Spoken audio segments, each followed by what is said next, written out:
성경을 읽다 보면 별 생각 없이 지나치던 부분에서 어느 한순간 마음을 꼭 누르는 듯 지나칠 수 없는 장면이 있습니다. 오늘 말씀을 통해서 성령님의 강력한 조명이 여러분들의 마음 깊숙한 곳에 울림을 주시며 결단하시는 역사가 있으시기를 주님의 이름으로 축복합니다. 요한복음 5장은 오래된 병을 안고 살던 사람을 치료하시는 예수님의 이야기로 시작이 되어집니다. 사건의 장소가 되는 곳은 자비라는 뜻을 가진 베데스다 연못가입니다. 이 연못가에는 우리의 정자와 정도되는 행각 5개가 있고 그곳에는 항상 수많은 사람들이 모여 있었습니다. 모여있던 사람들 모두가 각종 질병에 고통받고 있던 사람들이었습니다. 이것은 물이 움직일 때 들어가는 첫 번째 사람은 어떤 병이든지 치료된다는 아주 신기한 기적의 장소였습니다. 그래서 온갖 병든 사람들이 물이 움직이기만을 기다리며 모여있는 곳이었습니다. 여기 모인 사람들은 대부분 자기 힘으로 병을 고칠 수 없는, 치료할 수 없는 안타까운 사람들이었습니다. 가끔 그곳에 천사가 내려와 물을 움직일 때 가장 먼저 들어가는 사람이 치료가 된다는 소문 하나만을 믿고 그곳에 모여있는 것입니다. 자비라는 이름의 연못이고 또 신비한 기적이 일어나는 장소였지만 사실 베데스다라는 곳은 비극적인 곳이었습니다. 단지 오랫동안 질병을 안고 시달려왔고 그 고통이 신음하던 이들이 그 삶이 비극이다 이것만이 아니었습니다.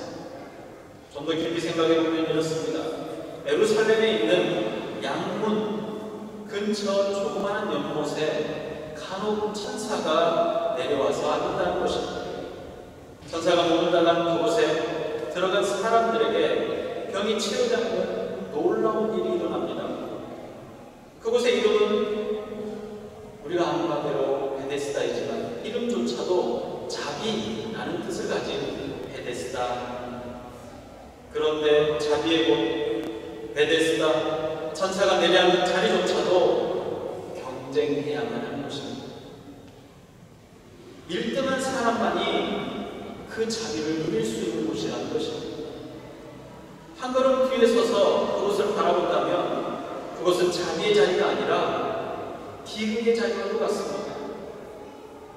최고가 되어야만 하고 1등만이 살아남는 사회, 그 살아갈 수 있는 모든 사람들 가운데 2등 이하의 사람들은 모두가 비극 속에 여전히 삶을 살아가야 한다는 것입니다. 이곳에서 간혹 물이 움직이는 짧은 순간에 가장 먼저 물에 들어가는 사람만이 승리할 수 있는 것입니다. 다른 사람들보다 먼저 들어가기 위해서 수단과 방법을 가리지 않아야 1등으로 첫 번째로 들어갈 수 있습니다. 자기가 원하는 소망, 자기가 이루고자 하는 것들을 이룰 수 있다는 것입니다. 아마도 그것은 조그마한 물의 움직임만으로도 아수라장이 될 정도로 사람들은 흥분해 있고 사람들은 목말라 있었을 것입니다. 그런데 그곳에 38년 동안 병으로 고통받던 사람이 있었습니다. 그는 자신의 몸을 원하는 대로 움직이지 못하던 사람이었던 것 같습니다. 그는 누군가의 도움이 아니면 스스로 연못에 들어갈 수 없는 사람이었고 혼신의 힘을 다해서 그 연못으로 간다고 해도 그때는 이미 다른 사람들이 먼저 들어가 뿌였다는 것입니다. 스스로의 힘으로는 도저히 불가능하고 심지어 그 사람을 들어서 물에 넣어줄 이웃조차 없었다는 것이 그에게는 더욱더 절망적인 현실이었습니다. 아프고 고통스러운 질병뿐만 아니라 치료할 수조차 없는 사실보다 더 아프고 고통스러운 것은 도움을 구할 것조차 없다는 사실입니다. 이 사람에게는 어쩌면 병이 낫지 않는 고통보다 그를 도와줄 수 있는 사람조차 없는 그 고통이 큰지도 모르겠습니다. 내가 낫고자 하느냐라고 물으셨습니다. 그리고 일어나 내 자리를 들고 걸어가라 하시며 말씀으로 그를 치료하셨습니다. 그날은 안식일이었습니다. 유대인들은 대체 누가 안식일에 이런 일을 하느냐고 따지고 들었습니다. 이 예수님께서 이렇게 말씀하십니다. 내 아버지께서 일하시니 나도 일하는 것이다. 그러자 유대인들은 분노하기 시작합니다. 감히 하나님의 이름을 함부로 입에 올리는 것도 참을 수 없는데 하나님을 아버지라고 부르다니, 뿐만 아니라 아버지께서 일하니 나도 일한다라고 하는 것은 하나님과 예수 자신이 동등한 존재이기 때문이라는 사실을 말하는 것이었습니다. 이는 도저히 용납할 수 없는 신성모독이었습니다. 안식일을 범하는 것뿐만 아니라 하나님을 자기의 친아버지라고 표현한다는, 자신은 하나님과 같은 동등한 존재라는 것을 이야기했다는 것, 그것만으로 예수는 유대인으로부터 죽임을 당할 수 있는 충분한 이유를 갖게 되었습니다. 이쯤 되면 그 자리를 피할 것도 한데 예수님께서는 피하지 않으십니다. 오히려 그들을 향해서 더 충격적인 말씀을 하셨습니다. 그동안 자신이 행하던 기사와 이적들은 하나님께서 그들의 조상들에게 이미 행했던 역사들이었고, 지금 내가 이렇게 행하는 일들은 그것과 전혀 다르지 않는 결의 같은 것이라는 것입니다. 하나님께서 보여주셨던 기적들을 예수님께서 나타내실 수 있었던 이유는 하나님의 아들이기 때문에, 그분의 역사를 직접 보았으므로 자신 또한 행할 수 있었다는 것입니다. 거기에 이스라엘의 죄를 책망하시며 책임을 물어 심판하셨던 것처럼 아들 또한 심판자가 되신다라고 말씀하고 있는 것입니다. 예수님께서는 자신이 하나님께로부터 보내심을 받은, 하나님께 보내심을 받은 자임을 여러 번 강조해서 말씀하십니다. 흥분한 유대인들에게 예수님께서는 계속해서 말씀을 전하시고 계십니다. 내가 아무것도 스스로 할 수 없노라. 하나님께서 분명한 목적을 두고 예수님을 세상에 보내셨다라고 말하는 것입니다. 예수님께서는 하나님께서 하셨던 모든 일들을 보셨습니다. 하나님의 아들이실 뿐만 아니라 하나님이시기 때문에 하나님과 같은 역사를 이루실 수 있는 분이십니다. 그래서 죽은 자도 살리실 수 있으신 분이시고 살리셨습니다. 38년이나 되도록 고칠 수 없었던 질병도 단지 말씀만으로 고치셨습니다. 500여 개의 기적은 또 어떻습니까? 그런 놀라운 기적과 이적들을 어떻게 쉽게 이야기할 수 있겠습니까? 사실 이런 일보다 더 큰 일도 하실 수 있는 분이 바로 예수님이십니다. 더 크고 놀라운 일을 하실 수 있지만 그 어떤 일도 스스로 하지 않는다라고 오늘 말씀하셨습니다. 세상이 기대하는 어떤 것을 위해서 일하시는 것이 아니라 하나님의 명령에 순종하기 위해서 자제하고 계시는 것입니다. 사실 분노한 유대인들의 질문은 이렇습니다. 당신이 정말로 하나님의 아들이면 하나님의 일을 하는 사람입니까? 안식일의 병자를 고쳐서 자리를 들고 가게 함으로써 율법을 범했는데, 율법을 범하는 사람이 어떻게 하나님의 일을 할 수 있다고 말할 수 있으며 하나님의 아들이라고 말할 수 있냐는 것입니다.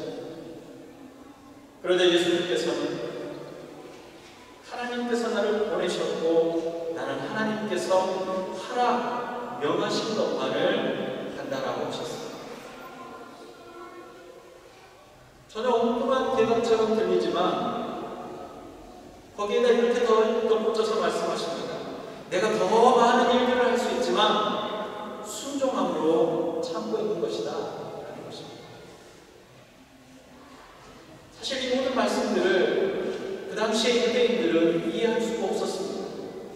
어떤 근거와 증거로 예수 자신이 하나님의 아들일 수 있는지, 하나님으로부터 보냄을 받았는지, 하나님의 일들을 하는지, 혹은 다른 어떤 존재의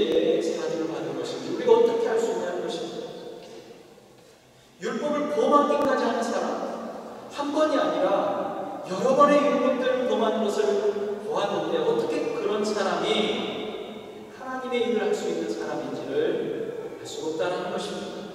도저히 이해할 수 없는 일입니다. 그런 그들을 향해서 예수님의 말씀은 더 어려운 말씀, 더 복잡한 말씀들입니다.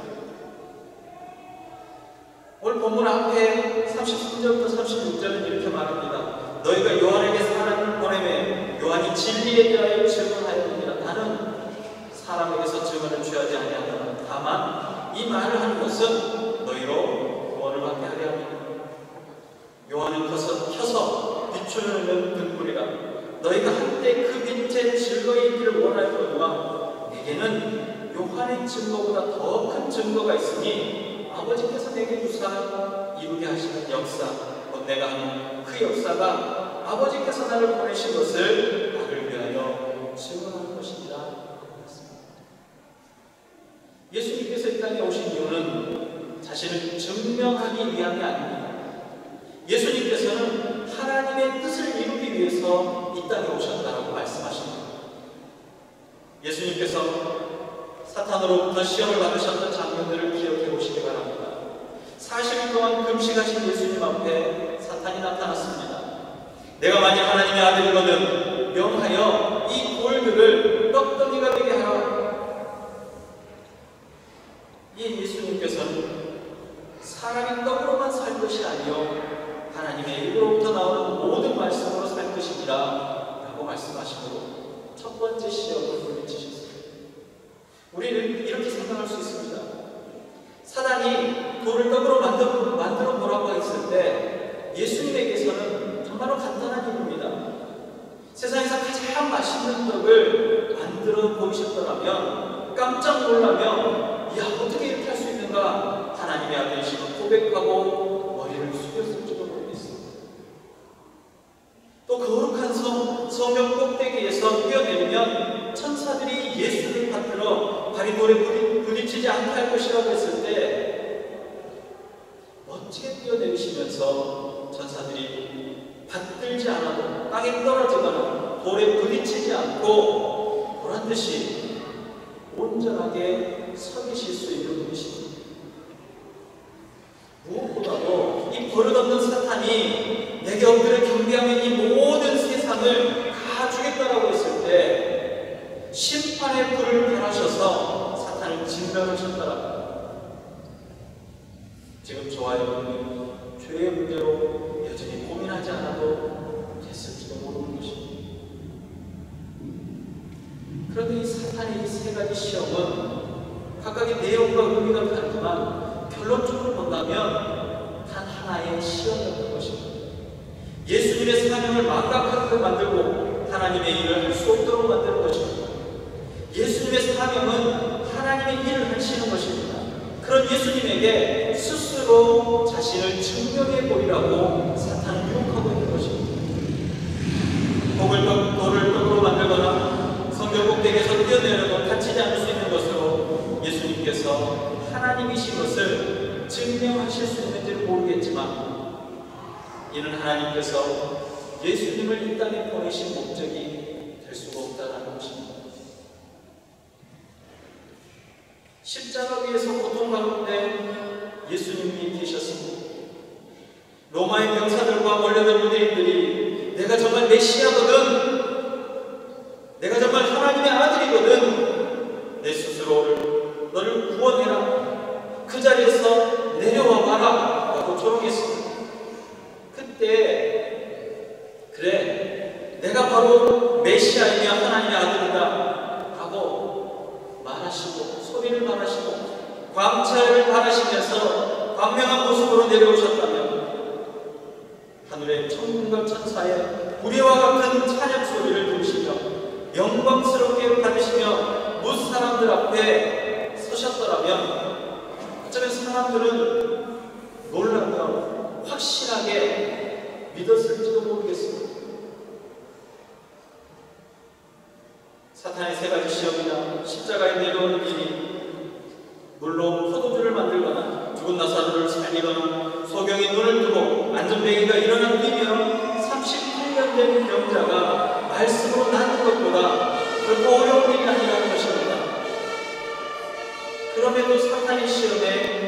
모습을 보이시지 않으셨고 십자가에서 내려오지 않으셨던 이유는 단 한 가지인 것입니다. 예수님께서는 우리의 죄를 대속하시기 위해서 죽으시려고 이 땅에 오신 분이십니다.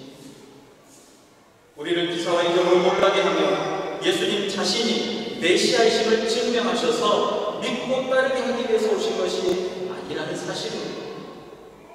예수님께서는 우리를 설득하러 이 땅에 오신 분이 아니십니다. 예수님은 우리를 죄와 사망으로부터 구원하시기 위해 이 땅에 오신 것입니다.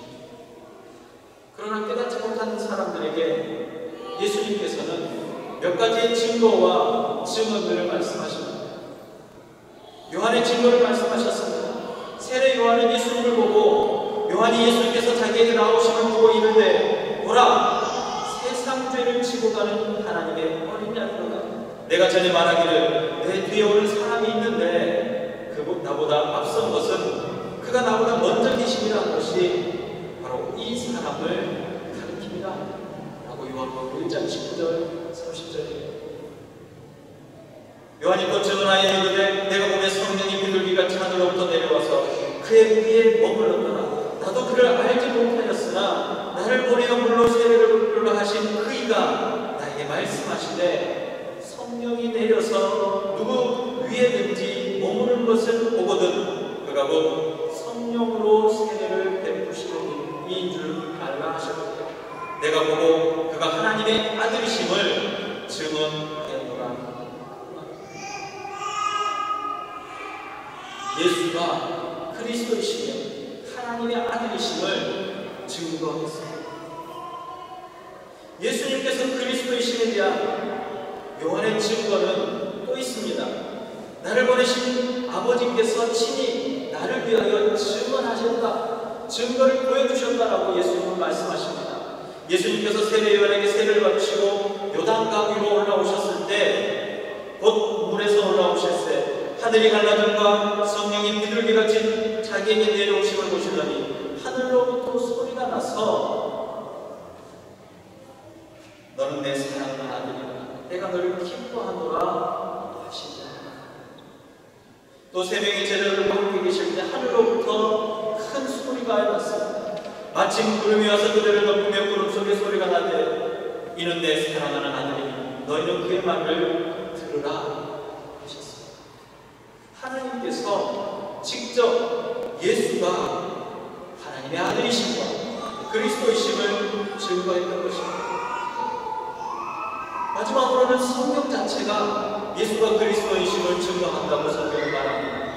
모세오경을 통해 모세는 언약의 성취, 언약이 이루어지는, 언약이 완성되어지는 구원의 역사의 증거들을 기록하고 또 남겼습니다. 그 글을 믿는다면 그 글의 중심이며 그 글의 주인이신 예수가 그리스도이심을 반드시 알게 될 것이라는 것입니다. 예수가 그리스도이심을 모르는 이유는 모세의 글조차 제대로 믿고 행하는 이가 없기 때문이라고 주님은 말씀하십니다. 보기는 보지만 연구하기까지 하지만 믿지 않는다는 것입니다. 그러나 이 모든 것보다 더 큰 증거가 있다라고 주님은 우리에게 말씀하셨습니다. 하나님 아버지께서 이 땅에 보내신 목적대로 그 삶을 살아가며 하나님의 뜻을 이루는 것 그 자체가 예수가 그리스도이신 확실한 증거요, 예수가 하나님의 아들이신 분명한 증거라는 것입니다. 예수님은 자신이 그리스도이시며 하나님의 아들이심을 증명하기 위해서 말씀하십니다. 예수님의 그리스도 되심처럼 우리 또한 그리스도인이 되며 성도가 되는 것도 마찬가지입니다. 우리가 그리스도인의 성도라는 것을 무엇으로 증명할 수 있겠습니까? 자동차 뒷부분에 물고기 모양을 붙이거나 십자가의 모양을 붙이거나 혹은 집에 십자가를 걸어두거나 성화를 붙여두는 것이 그리스도인의 증거입니까? 하나님의 창조의 목적에 따라 말씀에 순종하고 사는 것입니다. 예수 그리스도의 십자가의 죽으심처럼 세상으로부터 죽는 것입니다. 성도가 하나님의 뜻을 따라 말씀에 순종하며 살아가는 것을 사실은 세상은 이해할 수 없습니다. 바보 같다라고 하며 미쳤다라고까지도 합니다. 여러분들, 예수님께서 죽으시기 전에 제자들의 모습을 한번 생각해 보십시오. 그들은 세상 사람들이 생각할 때 극히 정상적이었습니다. 그러나 그들은 어땠습니까? 예수님께서 근심하시면서 겟세마네 동산에서 땀이 핏방울이 되도록 기도하실 때 제자들은 잠시도 깨어있지 못하고 잠들어 있었습니다. 어떤 제자도 예수님의 고난과 근심과 사역에 동참하지 못했습니다.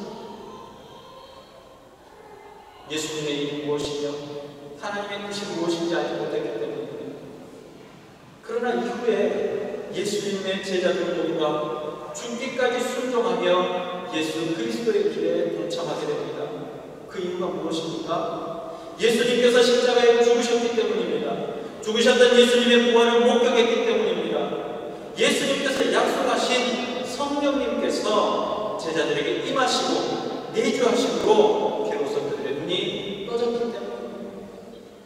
그들 모두는 복음과 십자가의 구원을 인해서 죽음을 만나지 않고 끝까지 하나님의 일을 하며 살았습니다. 다시 말해서 그들은 거듭난 것입니다. 새로운 삶, 새로운 인생이 된 것입니다. 거듭난 제자들은 자신의 존재의 목적이 무엇인지를 분명하고 확실하게 알고 있었습니다. 그들 스스로가 예수님의 제자임을 증명하려고 하지 않는다고 할지라도 그들의 삶이 증거가 되었습니다. 그들의 말에는 능력이 있었으며 그들은 담대했으며 그들이 간 곳곳마다 예수가 그리스도이심이 증거되었던 것입니다. 저와 여러분 또한 그리스도 예수 안에 거듭난 생명입니다. 하나님께서 우리의 삶을 통해서 하나님의 뜻을 이루기를 원하고 계십니다. 이를 위해 성령님께서 우리 안에 거하시고 내주하시고 도우십니다. 내 힘으로 하는 것이 아니라, 내 능력으로 하는 것이 아니라, 내 뜻과 내 생각으로 하는 것이 아니라 성령님의 충만하심으로 하는 것입니다. 내가 그리스도인이 되어지는 것은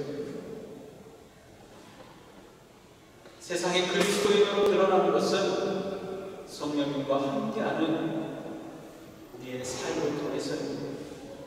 우리의 증거는 예수 그리스도의 증거이며 성령님께서 우리의 삶을 보증하시게 되신 것입니다. 사랑하는 성도 여러분, 자비의 곳 베데스다가 비극의 장소였음을 우리는 기억해야 합니다. 사람들은 비극의 장소에서 희망을 품지만 우리 모두는 진정한 구원자 되시는 예수 그리스도 안에 소망이 있는 자들입니다. 하나님께서 임재하시며 거룩하다고 하는 우리의 공동체가 자비가 사라진다면, 비극의 자리가 되어진다면 결코 하나님의 뜻대로 삶을 살아가는 삶이 아닌 것입니다. 하나님의 일을 하는 공동체가 아닌 것입니다. 거룩하다고 하는 우리의 공동체는 자비가 사라진 비극의 자리가 되지 않도록 스스로를 돌아보고 공동체를 돌아보고 우리의 이웃들을 돌아보는 지혜가 반드시 필요합니다. 결단이 반드시 필요합니다. 세상의 영광을 위해서 달려가며 우리끼리만 잘 먹고 잘 사는 삶이 아니라 하나님을 깊이 사랑하며 나오는 삶의 모습들을 통해서 하나님의 영광이 되어지는 삶이 되시기를 주님의 이름으로 바랍니다.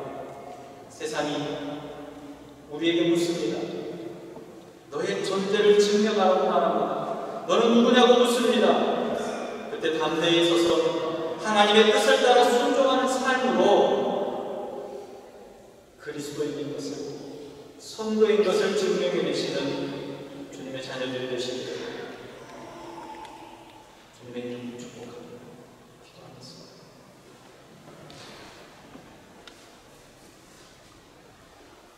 자비의 곳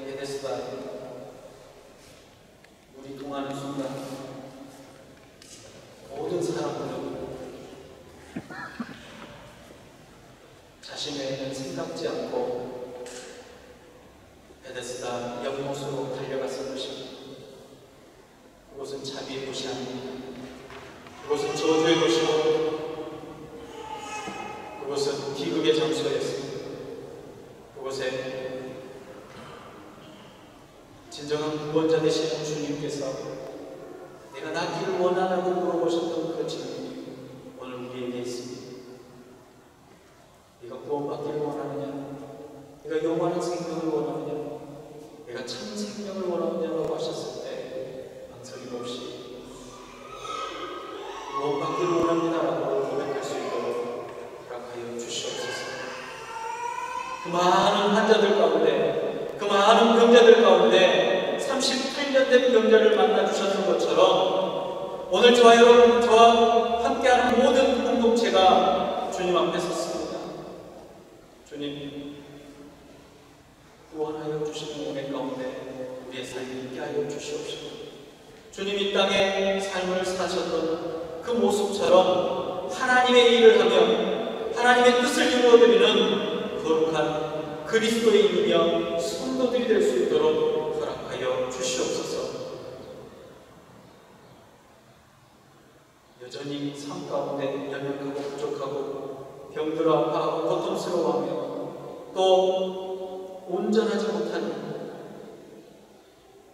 슬픔과 고통 앞에 좌절하고 넘어지기만 하는 존재들, 그러나 그때마다 우리의 손을 붙들어 주시고 다시금 일어서게 하시며 다시금 새 힘을 허락하시는 성령님께서 오늘 이 말씀에 아멘하는 모든 성도들 안에 하나님의 은혜를 충만하게 가득하게 채워 주시옵소서. 거룩한 자 그리스도인 성도의 삶을 세상 가운데 보이며 살아가길 원하는 죄 성도들 안에 늘